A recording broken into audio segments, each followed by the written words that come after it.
Titiyakin ng Senado na may papasa ang proposed 2026 national budget bago matapos ang taon at mapirmahan ni Pangulong Ferdinand Marcos Jr.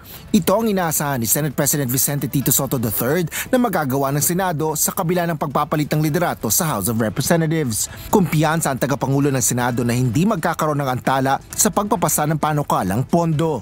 Hindi magkakadali yan. When he talked to me, he just mentioned the hearing ng TRICOM nila, baka isang hearing na lang daw, they will terminate and submit to the, yun lang ang nabanggit niya. Pero budget, I don't think there will be delay. Kinumpirma rin ni Senate Committee on Finance Chairperson Sherwin Gatchalian na tuloy-tuloy ang pagdinig sa Senado para sa panukalang budget. Nakatakda na rin ang schedule ng pagsalang ng mga ahensya ng gobyerno sa budget deliberations sa Senado. Bagaman nakansila ang pagdinig para sa budget ng Office of the Vice President na naunang itinakda noong Lunes.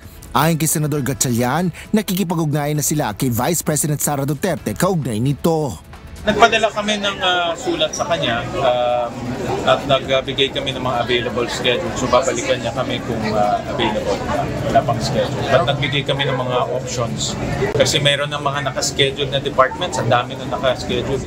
Asher Cadapan Jr., UNTV News and Rescue. Diyos ang aming sandigan, serbisyo publiko ang aming pinahalagahan.